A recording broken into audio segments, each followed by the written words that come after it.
Okay, so our next guest is a best-selling romance author, and her name is Natasha Bishop, and she is joining us from Maryland, your neck of the woods, I believe, Rhonda. My Uh, name. but Natasha, welcome to Black Authors Matter TV. Hey, thanks for having me. Thank you for being So, here. so you're in Joppa, Maryland. Yeah, I just moved here. I'm from Baltimore, but just moved to Joppa last year. So yeah. Okay, so I don't know how close you are to Akakik. That's where Rhonda is, but you all are in a similar neck of the It's not woods. real close. What was the area again? I missed it. Akakik. It's right outside of Waldorf. Okay, okay. I have some family in Waldorf. Oh, okay. Yeah, Maryland's Well, not yeah. that Well, we that need to big, meet but up and meet. We're right by each other. Okay, period. We need to. yeah. Now you Yes. are a romance author, so this is something romance authors write a lot of books. They tend to write a book every month or every other month. I A lot wish of them a lot of them do. I wish I could write that fast. do. I really do. So, how many books do you have under your So belt? yeah, so I have four out right now. Okay, The fifth one is almost done. We're in the editing process right now. nice. But yeah, I'm a hybrid author, so I started self-published, Okay. published all four of my books myself, and then Only for the Week, my latest book was picked up traditionally and republished. So now the Oh, first two books of that series will be with Zando slash Slow Burn. okay. Yeah. Only Yeah. for the week. That cover is making its rounds. Mm. That book has had a few covers, but Oh, okay. it's making its rounds. Yeah, I love how that cover came out. Yeah. And so, what do you like? What's your lane? Do you have a particular theme that you like to write about? Or do you have, what are your romance tropes that you use Yeah, for your books? I I don't have a specific trope that I particularly like. I like to expand. I'm more like a character person. It's all about the characters in the book and what their story is. I don't come up with tropes ahead of time. But one thing that you're always going to find in my books is found family, that idea of like your chosen family that you want to be a part of your life that may not be the ones that you were born with. I think that's a big part of my personal life, so I always include it in my books. Okay. Do you have a copy of Only for the Week handy? I do. One second. Okay, because I want people to, because I know a lot of the audience has seen this book cover online because it's really made its rounds. And put it Um, closer to, yeah, put it closer to you like that. yeah, there Mm. we go. There's my Yeah. cover. Now, where's the setting for this book, for this story? So it's set in Tulum, Mexico. And it's so all of the characters are from Baltimore. My first series was set in Texas. I don't know why. I don't know why. They just told me that's where they live. Very confused. Okay, But where in Texas? Because that's where I Austin, am. Texas. Austin. Okay, Austin's different from where I am, but it's all Yeah, Texas. and I had never been when I started writing this Oh, the you had series. never been to Texas and you're writing about Texas? That's interesting. Yeah, Okay, that is interesting. it was a Well, lot of research required, but I was just about to ask how did you embrace writing or setting a story in a city yeah. where you've never been? So what type of research did you do? And then how were you able to make it sound like the people actually live there, not like you just looked hmm at a bunch of, because I'm from New Orleans and I can hmm tell when people who are not from New Orleans try to set their stories in New Orleans Yeah. because they'll make Yeah. it seem like all we do is go to Cafe Du Monde for breakfast. Ain't nobody doing that. And we spend all our time in the French Quarter. We ain't doing that. So Mm-mm. how do you balance your story to make it feel like authentic and not just Yeah. you find a bunch of tourist stuff and you wanted to throw it in the book? Yeah, exactly. And that was important for me. I like the research part of things. I oftentimes will write about things that I don't know about. So I like the research part. So I was researching specifically areas in Austin. I like to do a combination of things that already exist, but also adding fictional things to it. One of my characters owns a bar that doesn't really exist in Austin, so I had to kind of plant it in the city. Um, on streets that really exist and trying to make that balance. And I was researching like what are the weather habits around the time of year where the book is set and different types of events that really happen there that I could have the characters go to. Things like that. The character in my first book, Lincoln, he's a firefighter, and I did a lot of research specifically on the real Austin Fire Department Yes. and how they do their training and different programs that they have and incorporated that in the book. So all the research for this area that I had never been to. Um, and with this book in this series, they're from Baltimore, and so the rest of the books will take place there. But in this one, they're at a destination wedding in Tulum, which I've also never been to. Okay. Have you been to Mexico at least? I've been to Mexico, just Okay. not Tulum. Okay. That's on the list, though. I really do want to go. Okay. So a lot of research went into that too. Activities that you could do, the distance, even the distance from the airport, the closest airport to where they could be, what resort they could be in. Um, I included some real things. There's a Black-owned business called Highly Catered that I do utilize in the book, just to kind of add that realism to it. But they are at the main character Janelle's sister's destination wedding, but her sister's marrying her ex-boyfriend, so there's a lot of drama to be found. Okay. Her sister is marrying the other sister's Mm. ex-boyfriend. Mm-hmm. Oh, okay. Wow. Mm-hmm. Okay. Yeah, Yeah. that sounds like drama. Yeah, it does. Mm-hmm. It It does. sets the stage for some drama, yeah, definitely. Yeah. And the man that she ends up with is the best man, aka her ex's best friend. Mm. Okay. Yeah. Now, what made you decide, you know what? I'm gonna write a romance novel. Um, so I've been writing for as long as I can remember, just random things. I used to write poems, short stories. I used to try my hand at script writing, things like that. But it was never something I pursued as a career. I was always like, I got people to take care of. I can't take a risk on an artistic career. So I went the business route, went to college for business, got a job in corporate America. And then COVID happened, and I had so much free time that I really wanted to pursue this hobby that's always been there. And for me, I think romance just made the most sense. For me, the biggest genres that I read are romance and also thrillers. So it was going to be one or the other. And romance just felt like I wanted to represent. I think you can represent so many different things within the romance genre. And I just wanted to tell the stories of Black love. And nothing wrong with celebrating Black love. I mean, especially in a day and age right now where um, there there's so much trending on the Mm-hmm. negativity of relationships. Um, Mm-hmm. right now it's um, kind of what we were talking about with Omar Tyree a little while ago, where women feel like because they make more money than the man and the man is not worthy. And then you see all of these, we were laughing about this the other day where it's a thing on social media now where women don't want to go on a date with the man and then the man pays with a Cash App card. That's giving broke. Well, So the man pays should be, exactly the if man paid, if you ate. he's paying, it's not really in your lane to even care as long as it's legit. Like Exactly. now, But if he was paying with the stolen that's the cash, stuff that's trending right now.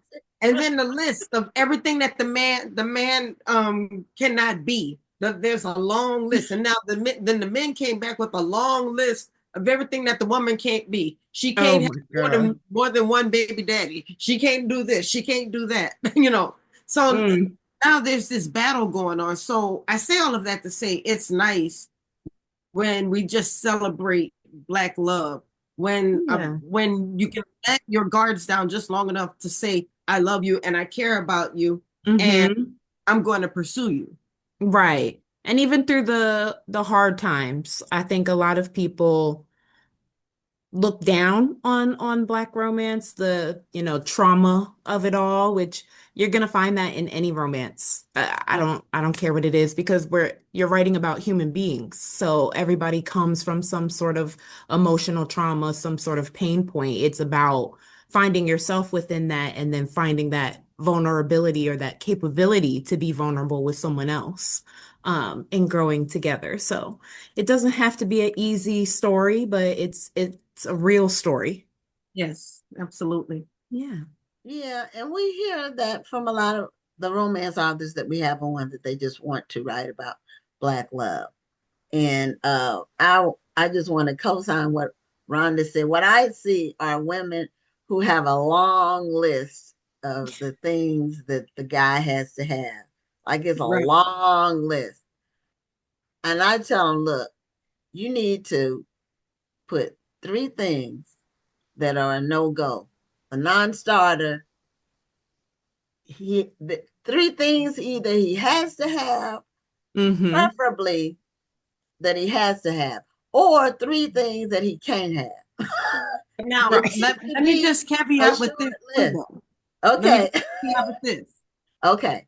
Even though I do think it's silly to have these long lists of why somebody doesn't qualify for you, there are a couple of things. Number one, I tell men all the time, if this woman wants all of this, that might mean that you just don't qualify for her. Go for somebody else. You are not in her target audience. You can't get mad because you're not in her target audience. Right. That's the first part. The second part is if you do want somebody, if you do want this person and you know you're not in her target audience, you cannot bully her into lowering her standards. Why not just step up so you can be in her target audience? Exactly. Exactly. Yeah. So, I mean, it's a little bit of a balance. Yeah, your standards can't be so high that nobody can ever reach them.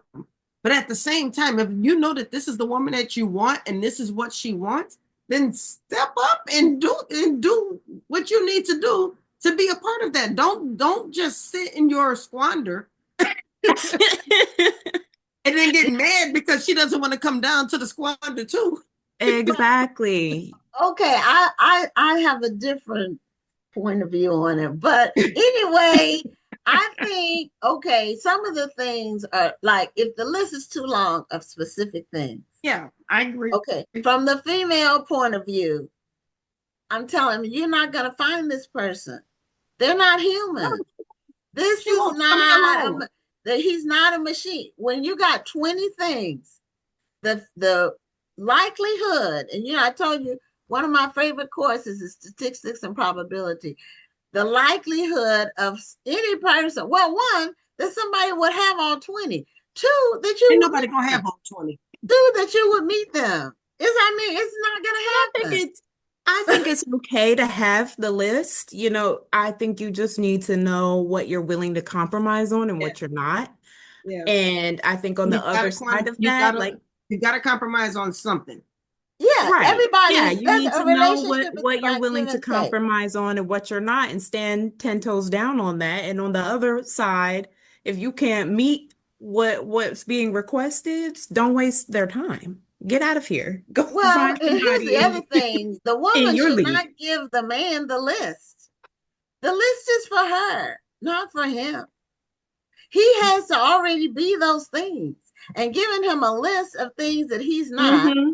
is not a way to Oh no, establish a I relationship. I absolutely agree with you. I'm not saying that the man needs to look at the list and say, okay, I'm gonna do this, this, and this. But what Right. I am saying is if you know that you're not making any money. Don't go looking for the woman who wants a man that makes $100,000, $200,000 a year. You're Okay, not Exactly. going that's to get just her. a You're bump. not in that Okay, I'm tax not talking bracket. about a bump. A person who's or what is now known as a hobosexual.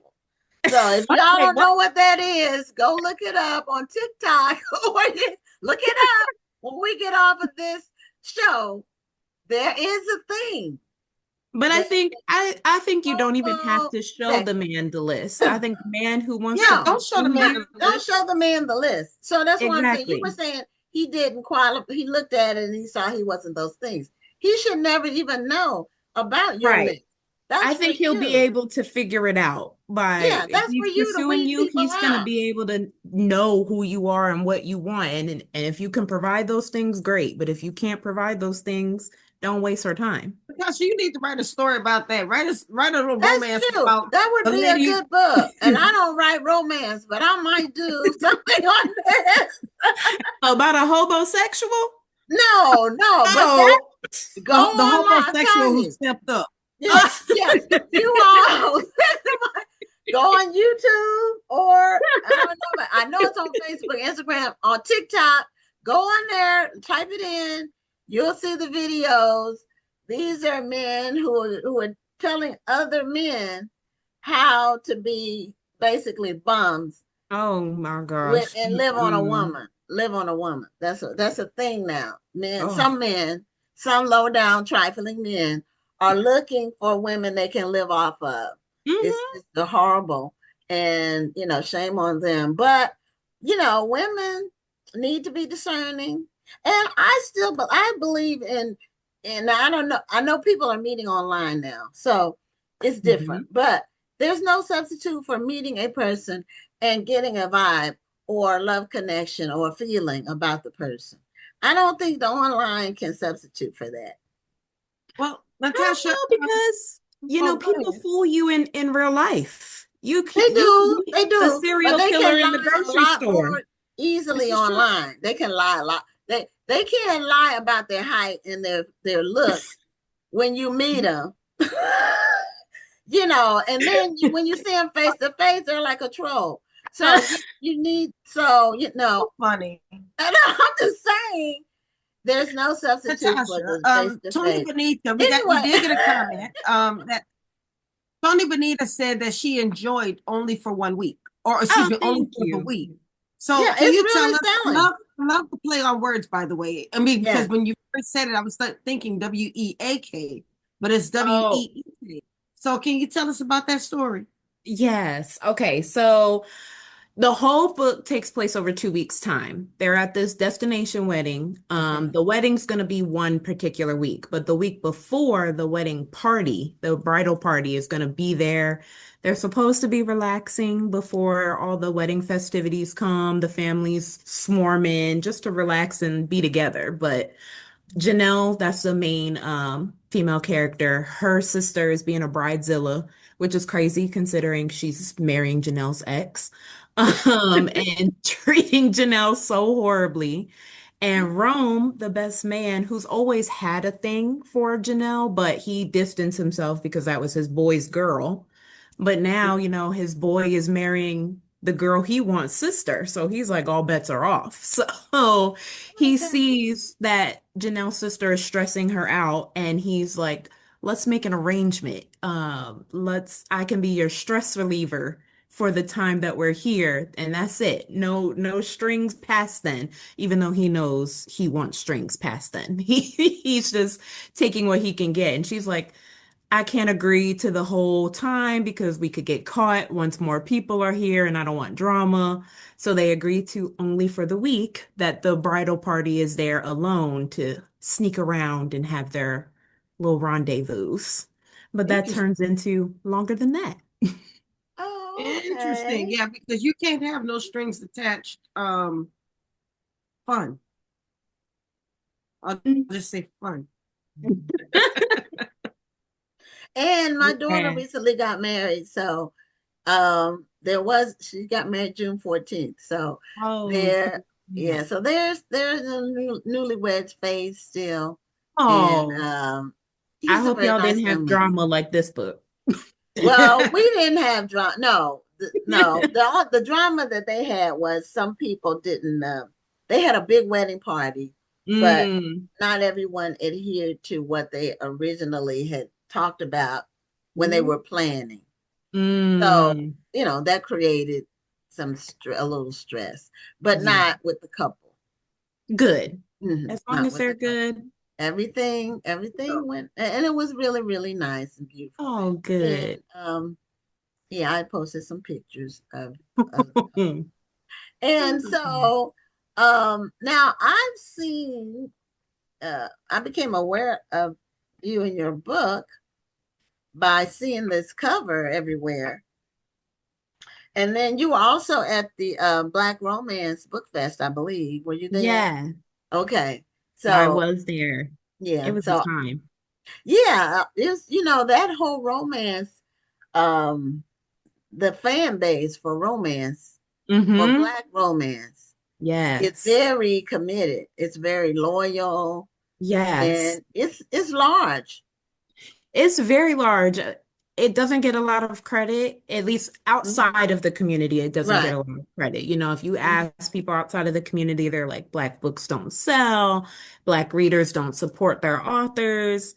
You look at events like Black Romance Book Fest, and you know that that's not true. They show up and they show out every time. Hmm. Um, and they support, I mean, people were standing in line for hours for the authors that they wanted to see. They were swiping those cards without looking at prices. They were there to truly support and love on the authors and each other. So the community So they is were there huge. for a specific reason. They wanted to meet those authors, and that's a great thing. Yeah, exactly. And they wanted to see those authors speak. They had panels there and everything. They just wanted to engulf themselves in the community that we've built online with each other. So it was really nice to see. It was their first event, and I it's gonna be even bigger next year, I'm sure, but it was incredible. Nice, Hmm. nice. Yeah, Yeah. it was they had a good social media marketing. And where Yeah, was they did a it? great job. It was in It was in Atlanta. Atlanta. Oh, okay. Yeah, that's where it's going to be next And year. we're heading to Atlanta at the beginning of next month. Yeah, we're Ooh. going to the National Book Club Conference, Rhonda and I. Oh, okay. Mhm. Very Yeah, nice. and Rhonda, we Actually, I'm might going to be try to at get the. there a couple days early because I want to go to Kenya Moore's hair spa. Oh, okay. I'll be there the Thursday. You gonna get But gone with the wind, fabulous? Yeah. Yes. I want to be the moment too. There you go. I know that's right. yeah, but we may be there next year, Rhonda, at the Romance Book Well, Fest. I guess I better hurry up and put my little romance book together then. Well, no, I'm in for the show. I mean, like we did Oh, like we're okay. doing But it. I Yeah. still want to have a little romance book. I don't write Well, romance. I don't know if I can write romance because No. I don't know if I can. No, No, I I'm trying my hand because here's my thing. I okay. am not a huge fan of romance only because I'm not a huge fan of the the formula for Mm, romance novels. Where okay. boy meets girl, girl Hmm. hates boy, boy hates girl, but they're drawn together. They Hmm. fall in love. Some Yes. drama happens that Yes. pulls them apart, and then they get back together at the end of the story. Ditto. Well, that's a specific trope. That, Yes, it's a very specific trope. yeah. You don't have to follow that formula. I say with romance, the only thing that we guarantee our readers is a happily ever after. That they get Yes, together at the end. How I want a they Yeah. happily ever after. I do. Yeah. I love a happily However ever. they get there, that's their journey. That's character specific, story specific. We don't promise you anything there. We just Okay. promise we're going to The get you there. ending is Just trust the what you promised. process. Okay. Exactly. So Okay. they don't have to hate each other. Okay. Now, in the 3 minutes we have left, I do. You said you went from a hybrid to getting with a traditional publisher. So, how was that like? What was that process like, and how did you go about doing that? Yeah, so I went to an event, a book signing at the Barnes and Noble in Annapolis, Maryland. which is where I met Taj McCoy, who is also a romance author, but she's also a literary agent. So I met her there and we connected, and she became my agent from there. And she Oh, is okay. amazing. So, really working with her, I was able to meet with different publishers, and I ended up working with Zando at the end to republish Only for the Week, and then the next book in the series as well will be through them. Um, it's been an adjustment going from indie self-publishing to traditional publishing. They're very different in how they process things. And so that was a learning curve for me. I'm like, oh, when you give a deadline, you mean that. Like when I give myself a deadline, I'm like, It's well, but we can change flexible. it. That's the Like, main thing I tell people. Everybody says they want to be traditionally published, but if you are not ready for those deadlines, if hmm you are not ready to wait your turn, because they may say your book's not going to come out for another year, and you're like, no, I want my book out or, next month. or No, longer. yeah, Yeah, Sometimes it's the more than a timelines year. definitely too, because I'm used to if I'm writing a book, like once I'm done writing it and editing it, it's going to be published like within the next month or so. Right. So having to wait, I'm like in my mind, I could rewrite the story all over again by the time y'all publish it. Yeah, you could say, well, you know what, maybe I'll add this scene or Yeah, whatever, but it's too late. You can't do that. So, it's too mm, late. Yeah, so right. it's those things like the mechanics of it have definitely been an adjustment, but I've been able to like to keep my voice, so the okay. story is still very much my style, my story, so nothing's changed there. It's just the behind the scenes. Okay. Well, show us your cover one more time for your latest book, which is all over the place online. You all may have seen the cover, Only for Ooh, the Week, and it's by Natasha Bishop. And thank you thank you so for being a much. guest on the show. Of course. Thank y'all for having me and All enjoy right, thank you Atlanta for next being month. here, and let's stay in touch. Yes, for real. Let's get in touch. Yeah. I love meeting people in my area. Since putting out Only for the Week, I've met so many Baltimore readers, Baltimore authors, so definitely we Great. will keep in touch. Righty. Okay. Have a great night. Thank you. Night. All right. Bye Bye. bye.